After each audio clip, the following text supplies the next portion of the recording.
Hi, good evening, everyone. So I'm Henry Ong, President of SIMCC and Scholastic Trust Singapore.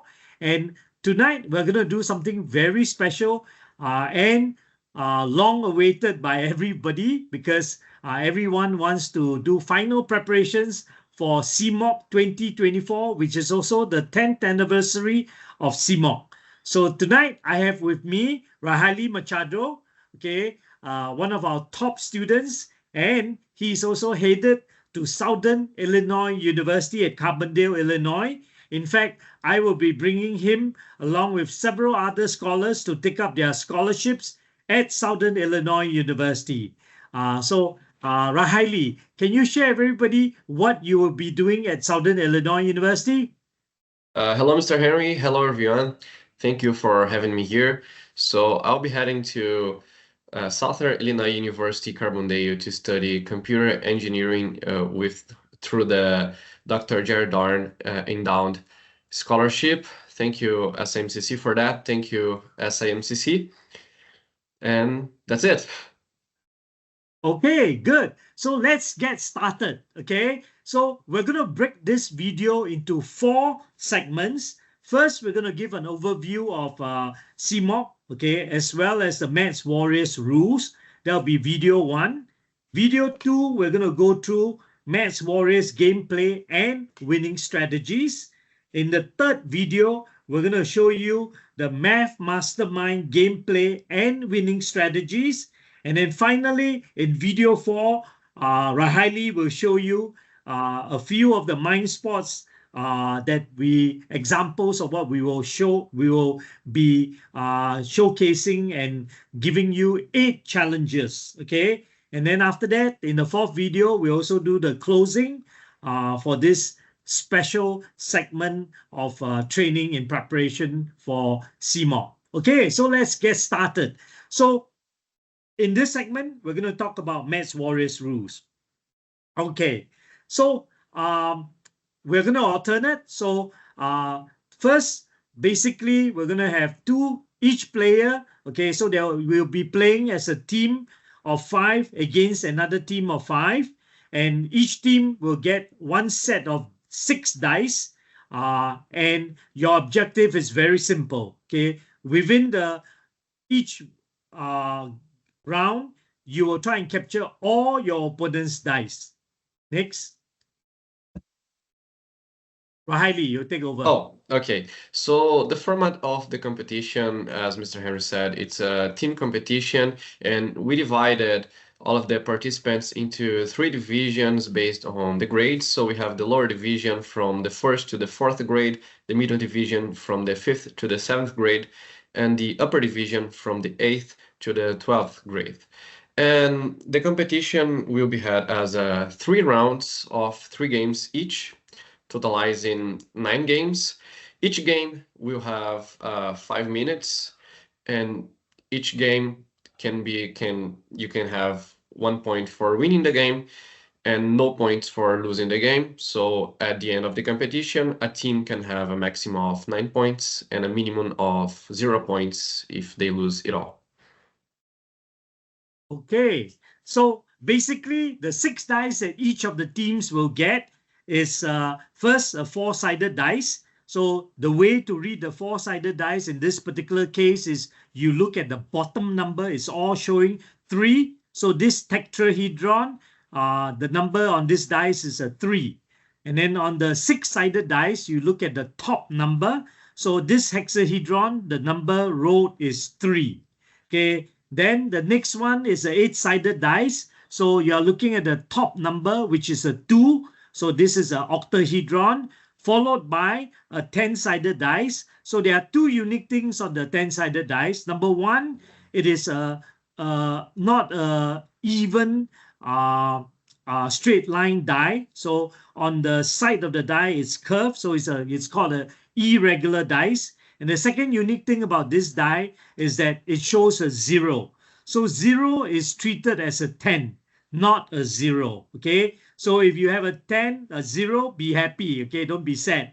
Okay, then the next die that you have is a 12-sided die. So that's called a dodecahedron. So it's read as the top number, which is 3. And finally, the biggest sided die you have is a 20-sided die, red as a top number, which in this case is showing 18, and this is called an icosahedron. Okay, next. Okay, and here we start with the rules and how to play the game. And at the first beginning, the two teams will roll their dice and arrange them in ascending order of value. They will have a place for all of the dices in their respective sides of the board, 6 places, and the only thing you need to do on the first step is roll your dice and arrange them in ascending order from left to right. And also be careful, since the game has only 5 minutes. Don't spend a lot of time throwing your dice away on the table and it might fall on the ground and you need to pick it up. So just roll your dice in your hand and throw it very smoothly on the table so it don't fall all over the room. Okay, so the second step is the team with the lowest number will get the red chip and will be the first player to start the game. Okay, so if the lowest number for each team are equal, so we compare the first set, second set, third set, all the way to the final 6 set. If it happens to be all the same, which is probably 0.0001 chance of that happening, then both teams will re-roll their dice. Okay, after that, the third step is getting into the attacks, actually. So starting with the team that holds the red chip, each team will alternate and attack the other team to capture their dice. And if a team has the possibility to do an attack, if they can do an attack, they are obliged to do so.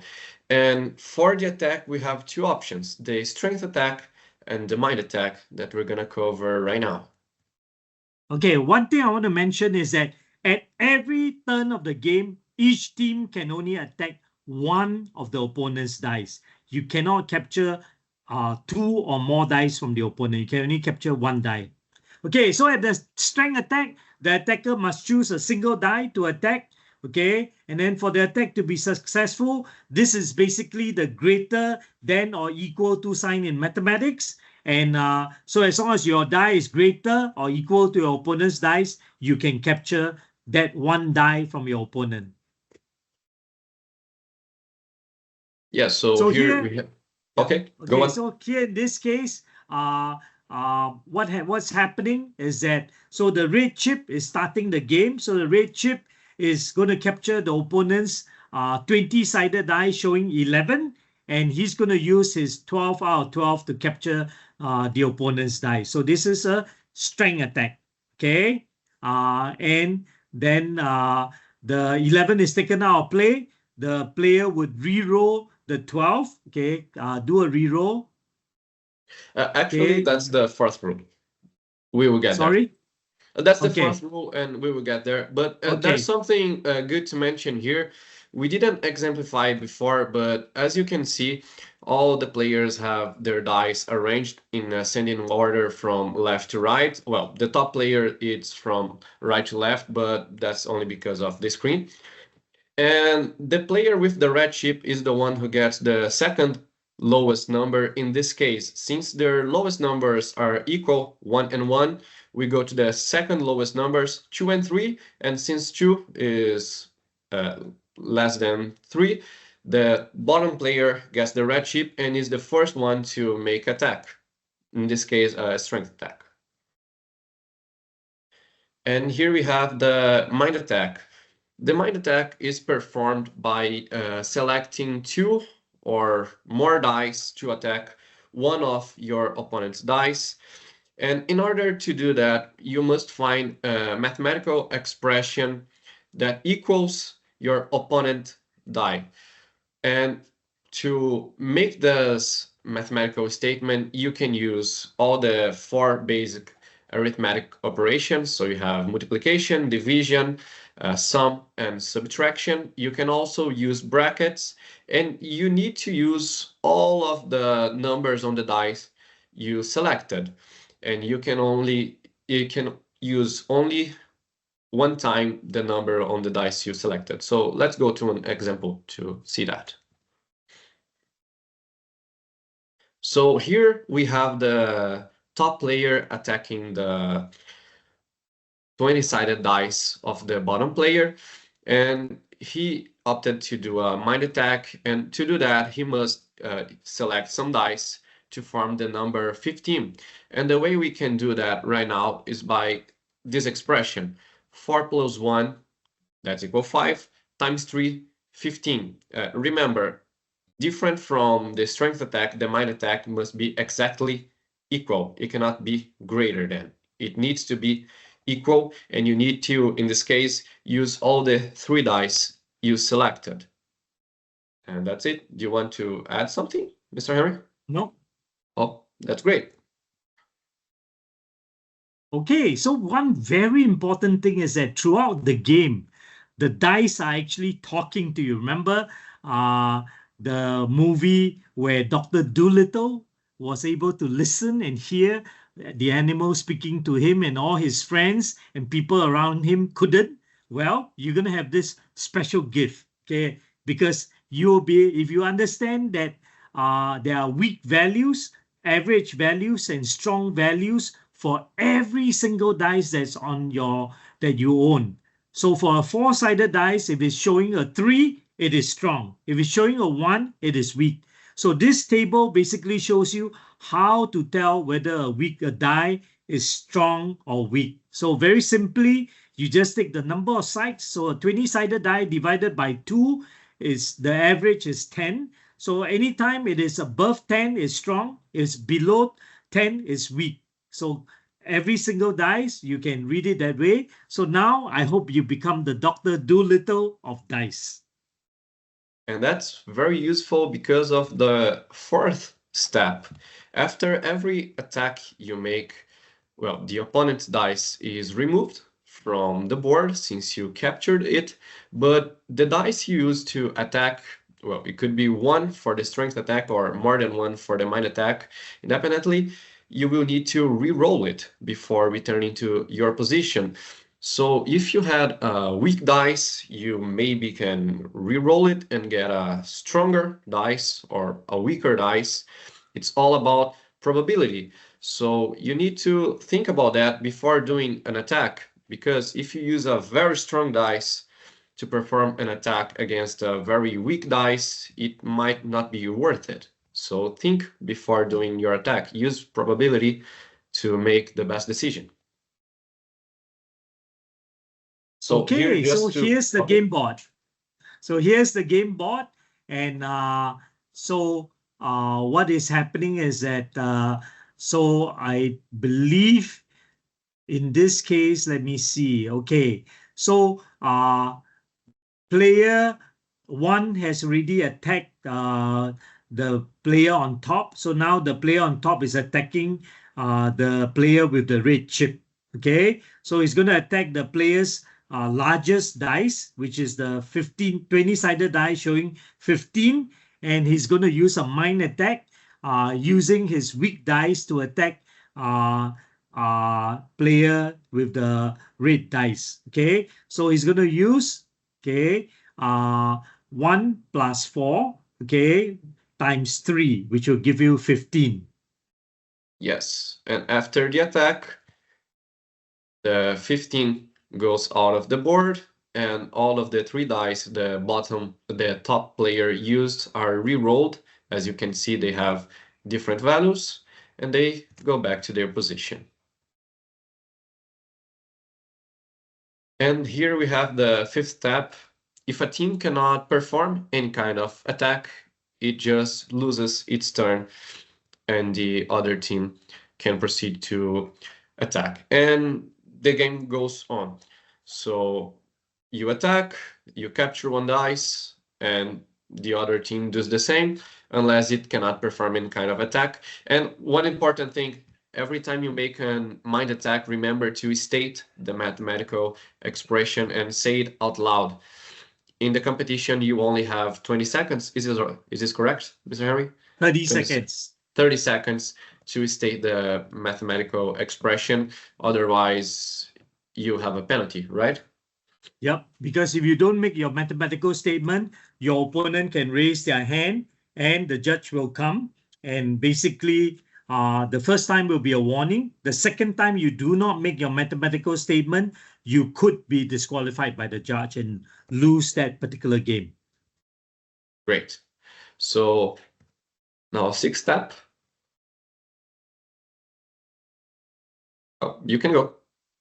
Okay, so if the team with the chip is attacking and the opponent has only one die left, so basically what will happen is that the team with the red chip will lose the equal power on their strength attack. Okay, so let's take a look at an example.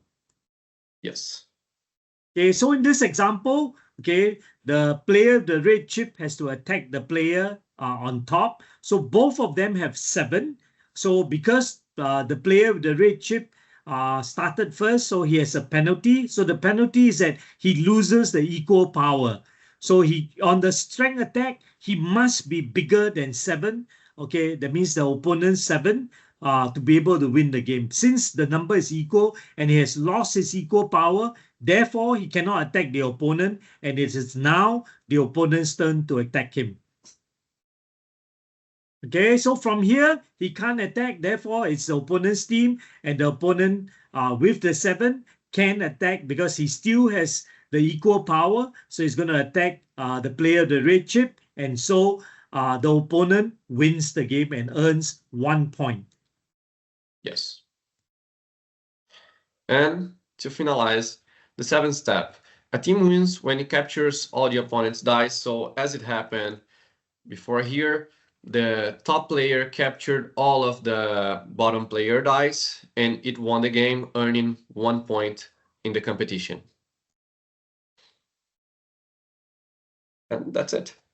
Okay, so that's the end of the first video. So we have 3 more videos to go. Thank you for joining us this evening. I hope you quickly continue to master the other aspects of the team event in the CMOC competition so that you can earn yourself and your team a medal to be able to qualify yourself to become, if you do well in Math Olympiad as well as team events, you could become our next overall champion at CMOC 2024. Thank you for joining us. Thank you. Bye-bye. Bye.